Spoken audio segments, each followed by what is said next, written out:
የዕለቱ የመጽሐፍ ቅዱስ ንባብ ክፍል የሚሸፍነው ከዘፍጥረት ምዕራፍ 19 እስከ 21 ያሉትን ምዕራፍ ይሆናል። የምናሰላስልበት ጥቅስ ዘፍጥረት 18 ቁጥር 14 ላይ የሚገኘውን ለእግዚአብሔር የሚሳነው ነገር አለን የሚለውን ነው።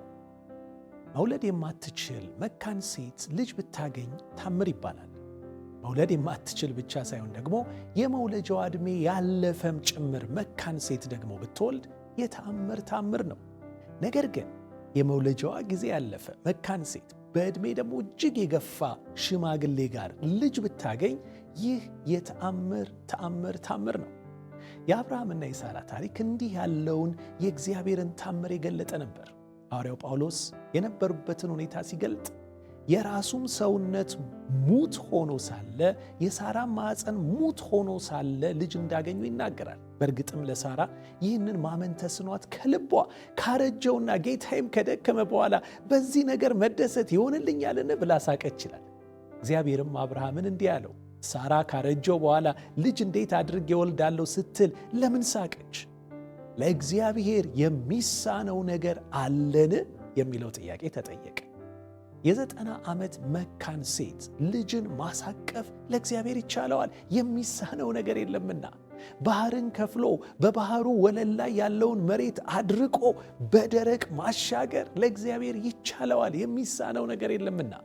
በምድረ በዳ ከዓለት ውስጥ ውሃ ማፍለቅ ይቻለዋል፣ ምክንያቱም ለእግዚአብሔር የሚሳነው የለምና።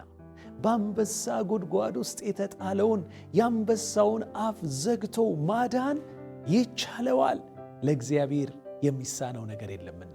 7 እጥፍ በነደደ እቶን ውስጥ የተጣሉትን የእሳቱን ኃይል አጥፍቶ ጭስ እንኳን ሳይሸቱ ማትረፍ ለእግዚአብሔር ይቻለዋል፣ የሚሳነው ነገር የለምና። በሚናወጠው ወጀብ ላይ እየተራመደ ሞገዱን ደግሞ በቃሉ ጸጥ ማድረግ ይቻለዋል፣ የሚሳነው ነገር የለምና። ከሞተ 3 ቀን የሆነውን ሬሳ ከመቃብር አውጥቶ በሕይወት ማኖር ይቻለዋል፣ የሚሳነው ነገር የለምና።